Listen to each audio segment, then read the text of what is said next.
Hello class, I'm Dr. Yang and welcome to cs370 Operating Systems.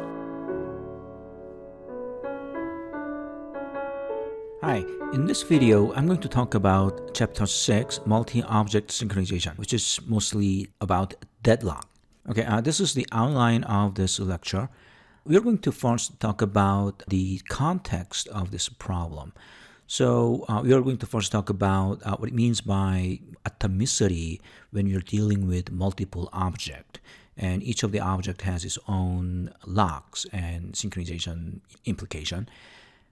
And when you're dealing with multiple objects, then there's a phenomenon called deadlock. So a deadlock is a condition a program may run into. And when you're dealing with multiple objects in multi-threaded environment, there may be a chance that some of the threads, they are deadlocked with each other. So basically, you cannot make further progress because the threads are waiting on each other in a circular fashion. So that's known as deadlock, and we're going to talk about a deadlock using progressively complicated examples. And eventually we're going to talk about the famous dining philosopher problem. And then we're going to move on to what to do with this deadlock. And that's the second part, coping with deadlock.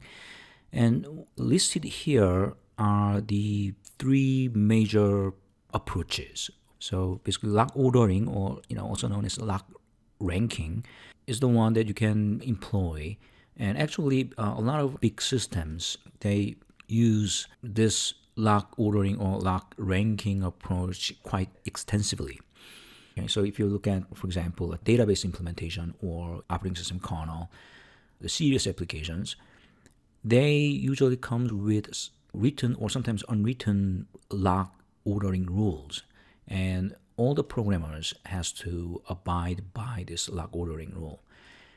And the second approach to deadlock is avoidance. So you allocate resources very conservative fashion so that you don't ever risk entering a deadlock. So that requires careful accounting of available resources.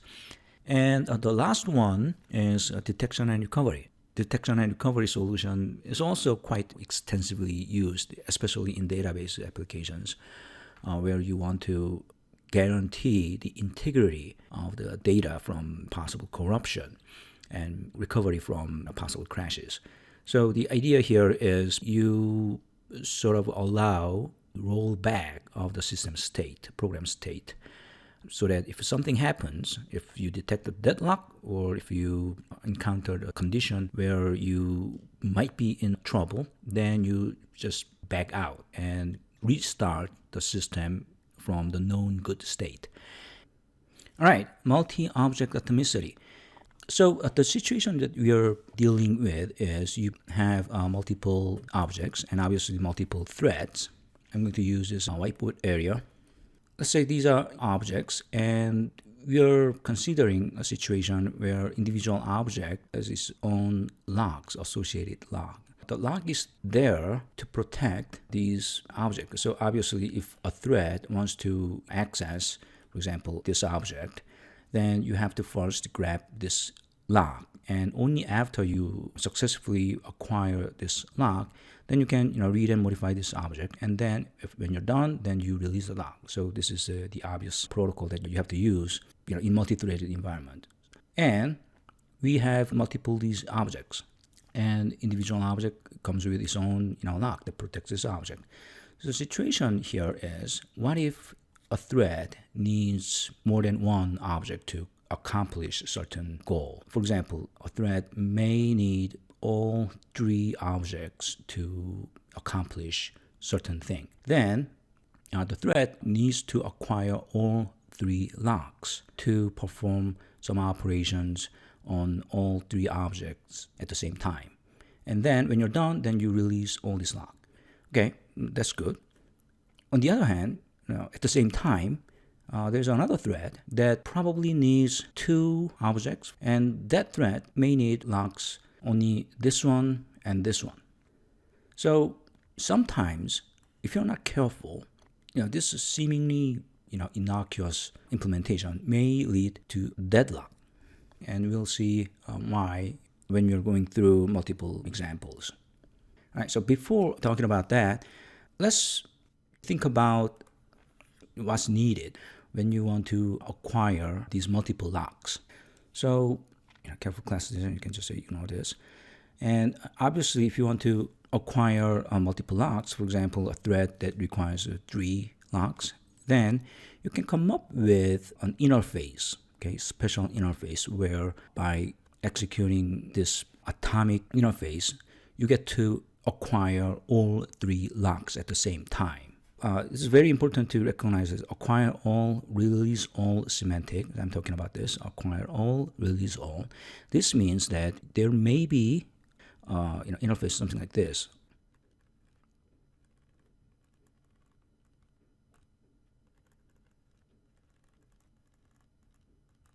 So if you want to grab 2 locks, L1 and L2, then the system provides interface like this, acquire all.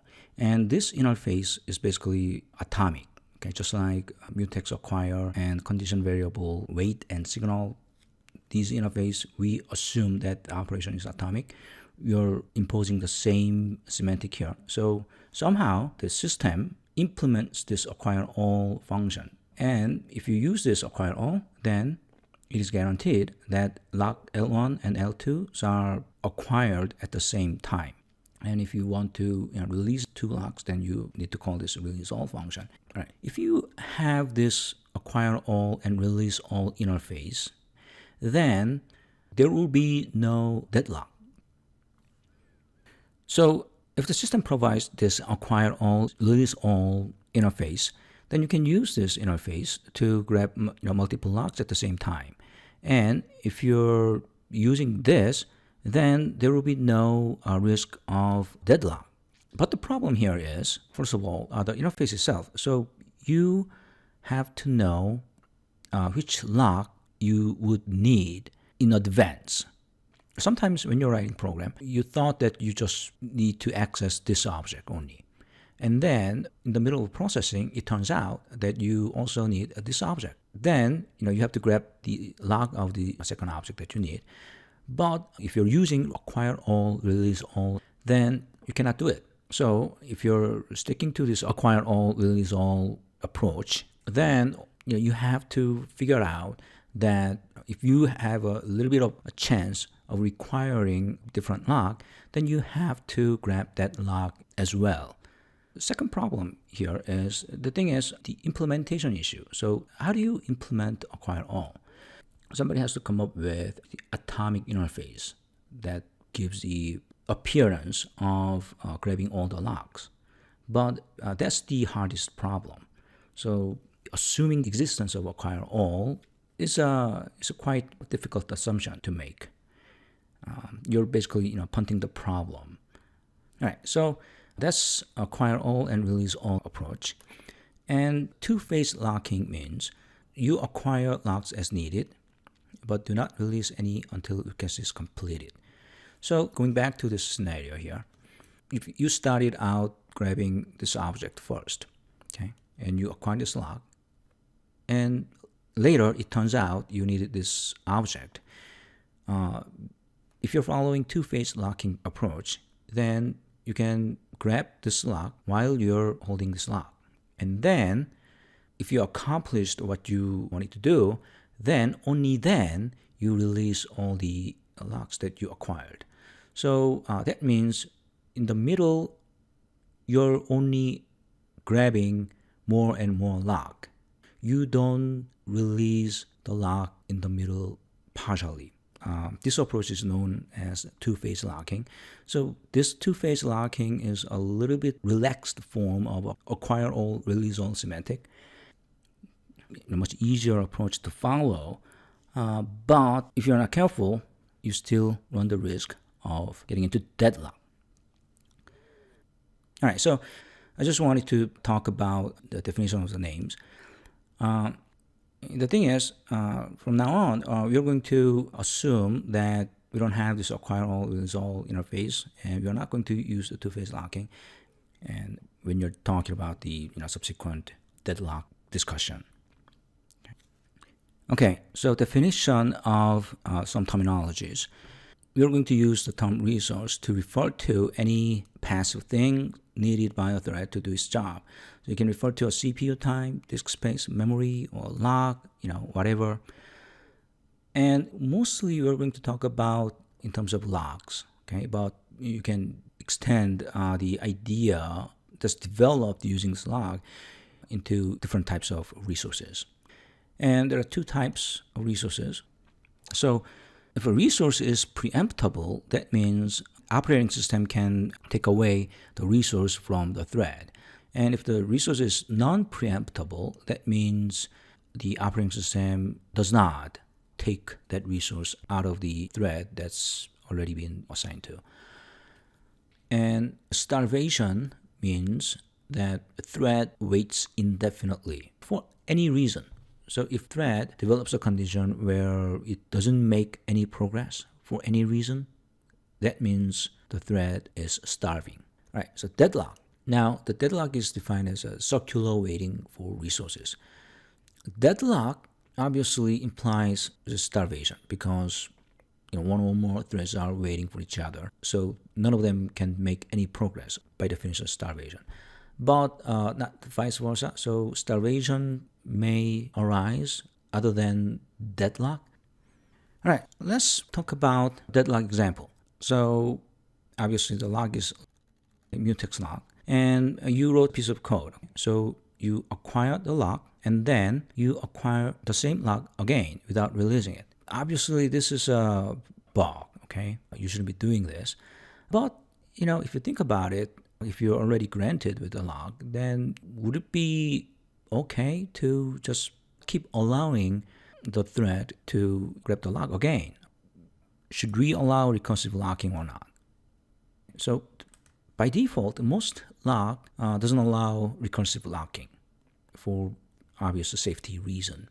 Basically, you want the program to fail, okay, spectacularly fail, so that runtime system or compiler let the programmer know that you somehow screwed things up. But sometimes some implementation allow recursive locking. And if you don't have recursive locking, then the thread, after acquiring the lock, the second time the thread tries to acquire this lock, it has to wait. It has to block. Why? Because the lock is busy at this moment. And who's holding the lock? Yourself. Okay. So this is a case where you have one thread it's actually waiting on itself. And obviously, many runtime system detects this kind of condition. And usually, if the lock is not recursive, then runtime system will just bail out and crash the program, okay, and report an error. Because obviously, this is a deadlock condition that can be easily detected. And this is a very easy example. How about this? It's a little bit more complicated, but essentially the same. So you have function, okay, in between. So you acquire this lock here, and then you release lock here. In between, you call this function. And this function, for some reason, acquires the lock again. So essentially, at runtime, this is exactly the same situation here. But this is a little bit harder to detect, especially, for example, this foo is developed by some outside contractor, and this is this part of the code is developed by other folks. And if you're not careful, if you don't communicate with each other about the rules of acquiring locks, then this might happen. Another example. All right, so let's look at this. It's the same thing. So you have bar, and bar is implemented like this. And bar itself doesn't acquire the lock, but there's a if statement inside, and it calls foo, and foo acquires this lock, okay? So this is harder to detect. Apparently, this bar, sometimes if the condition is not met, then it's okay. Bar will never acquire the lock. But if the condition is met, then it calls foo, and foo will acquire the lock, and again, same situation here. This part of the code is written by team A and team B and team C, And if they are not communicating well with each other, then it may be hard to track down the source of the problem. All right. Now, this is more serious example or more prototypical example that illustrates the deadlock situation. So you have two threads and they are executing different code. So thread A acquires two lock 1 and lock 2. And thread B tries to acquire the same two locks, lock 1 and lock 2, but the code is written in this way. So thread B acquires lock 2 first and then lock 1. And thread A acquires lock 1 first and then lock 2. So obviously thread A and thread B, they both need two locks. And what would be the problem? So let's say this is a thread A, thread B. So if thread A was able to acquire both locks, then there's no problem. The thread A will eventually perform something and then eventually release both lock 2 and lock 1. And then thread B can acquire both lock 2 and lock 1 and then finish its job. But there's some kind of corner case where thread A acquired lock 1 here and then thread B acquired lock 2. And then thread A attempts to acquire lock 2, but thread A should block because at this moment lock 2 is held by thread B. And thread B tries to acquire lock 1, but thread B has to block. It has to suspend its execution because lock 1 is currently held by thread A. So deadlock. Thread A and thread B, they are all in blocking state and they are waiting for each other. Thread A is waiting on thread B for lock 2 and thread B is waiting on thread A waiting for lock 1. Okay. So this is the example of deadlock. So you may wonder what happens if this occurs. The system hangs. Okay. And this is a very serious condition because obviously once you entered into this deadlock state, usually if you don't have any other systematic approach, all you can do is reset the system. All right, so another point here is deadlock won't always happen, but it might sometimes, okay, if you're not lucky. All right, another example. So this is a little bit different context here. So we're not dealing with locks, but in this case, we are dealing with bidirectional bounded buffer. So we can think of this as a bounded buffer as a like BBQ object. Okay, and in this situation, let's say we have two buffers. Okay. Let's think about this as two instances of BBQ, and this is a buffer 1, and this is buffer 2, and you have a thread A and thread B. And we're going to use buffer 1 to send data from A to B. So A needs to put items into buffer 1 and B is removing items from buffer 1. And buffer 2 is being used for B to A communication direction. So B inserts item to buffer 2 and A obtains items from buffer 2. So very easy to understand. This is called bidirectional bounded buffer.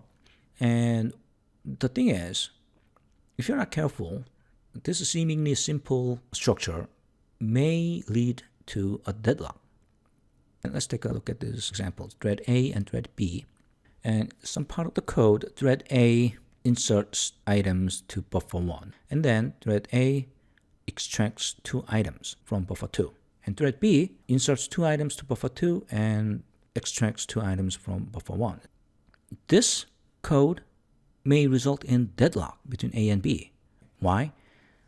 Let's imagine that the buffer, these two buffers are almost full. Let's say buffer 1 had only 1 slot left, and likewise buffer 2 as well. So only 1 slot left. So imagine this is the initial condition right before both threads executing these 4 lines of code. All right, so thread A inserts item to buffer 1 here, this part of the code executed, and then thread B executed this part of the code, and a new data has been inserted like this. And thread A now tries to insert one more item here. But it cannot because buffer 1 is full. So blocking bounded queue behavior is that you have to block when the buffer is full. So it has to block, and thread B tries to insert item to buffer 2, but it has to block because the buffer 2 is full. Deadlock.